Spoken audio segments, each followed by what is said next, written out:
ఎక్కడైతే ఉన్నాయో ships already మా షిప్స్ అక్కడికి వెళ్ళిపోయాయి ఆల్రెడీ. ఓకే, ఎస్, ఒక్క నిమిషం సాగర్ గారు.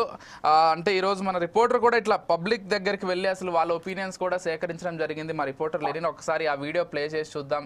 పబ్లిక్ ఏమనుకుంటున్నారు, ప్రధానంగా ఇప్పుడున్నటువంటి సిచ్యువేషన్కి సంబంధించి పాకిస్తాన్ పైన వాళ్ళ అభిప్రాయం ఏంటనేది ఒక్కసారి పీసీఆర్ ఆ బైట్స్ ప్లే చేయండి.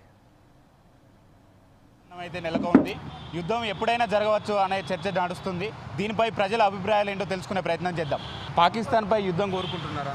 ఇది చాలా దుర్మార్గమైన చర్య సార్. ఇది పాకిస్తాన్ మీద యుద్ధం కంపల్సరీ కోరుకోవాలి. ఎందుకంటే వాళ్ళు ప్రతిసారి మన బార్డర్లో ఇన్వాల్వ్ అయ్యి మన వాళ్ళని చాలా చంపుతున్నారు. మనం కూడా ఒకసారి మొత్తం వాళ్ళ దాంట్లో చేసి అటాక్ చేయాలి మొత్తం. ఇది చాలా హిందువులను చంపడం చాలా బాధాకరం. నా మోదీ గారిని నేను కూడా కోరుకుంటున్నాను, చాలా కఠినమైన చర్యలు తీసుకోవాలి. సార్, భారత్ పాకిస్తాన్ మధ్య యుద్ధ సంఘటన అయితే యుద్ధం జరిగే అవకాశాలు అయితే కనిపిస్తూ ఉన్నాయి. మీరు యుద్ధం కోరుకుంటున్నారా? తప్పకుండా పాకిస్తాన్ తోటి ఏమేమి ఒప్పందాలు ఉన్నాయో అన్నీ రద్దు చేసుకొని సింధు నది యొక్క వాటర్ది అది చేసుకొని ప్రతీకారంగా ప్రతి చర్య తీసుకోవాల్సిందే. మోడీ తీసుకునే నిర్ణయం ప్రతిదీ మేము సమ్మతిస్తున్నాం. సార్, భారత్ పాకిస్తాన్ మధ్య యుద్ధం కోరుకుంటున్నారా? యుద్ధం కోరుకోవడం లేదు, కానీ వాళ్ళు ఎంత చెలరేగినా కూడా మన భారతదేశం ఇంకా పేషెన్స్గానే ఉంటుంది. కానీ ఆ పేషెన్స్ని ముదిరితే మాత్రం వాళ్ళు ఏం చేయలేము మామూలుగా. ఎందుకంటే వాళ్ళు నిన్న చూసినారా, పుల్వామాలో కూడా ఊచకోత పోసిర్రు. ఈ విధంగా జరగడం అనేది చాలా దురదృష్టకరం. ఎందుకంటే భారతదేశం ప్రతి చర్య ఏ ఆలోచనతోటి తీసుకోవాలనేసి నా భావన. భారత్ పాక్ మధ్యలో యుద్ధం జరిగే అవకాశాలు ఉన్నాయి, యుద్ధం కోరుకుంటున్నారా? యుద్ధం కోరుకోవడం అని అక్కడ ముఖ్యం కాదు, యుద్ధం చేసే పరిస్థితులు కల్పిస్తుంది పాకిస్తాన్. అట్లా యుద్ధం మనం కోరుకుంటూ వచ్చేది కాదు, అటువంటి పరిస్థితులు క్రియేట్ చేస్తున్నాయి.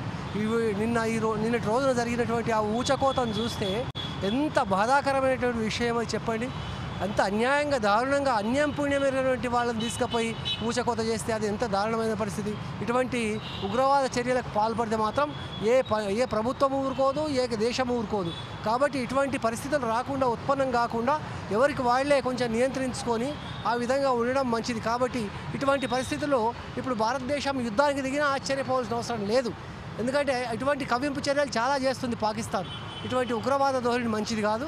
కాబట్టి ఎవరికి ఇప్పటికైనా అంతర్జాతీయంగా ఒక వేదికను ఏర్పాటు చేసుకొని వాళ్ళు చేసిన దానికి క్షమాపణ కోరుకున్నా కానీ అది క్షమింపరాని నేరమే. అయినప్పటికీ ఇంకా మేధావులు వాళ్ళు వీళ్ళు ఆలోచించుకోవడానికి మాత్రం ఒక అవకాశం ఉంటుంది. కాబట్టి యుద్ధము వస్తుందా రాదా అనేది it will take other 1 week 10-15 days time. ఎందుకంటే అందరు కూడా ఒక కంక్లూజన్కి రావాలి. వచ్చి చేస్తేనే దానికి యుద్ధమే పరిష్కారం అంటే ఒక రకంగా యుద్ధమే పరిష్కారం అని చెప్పొచ్చు.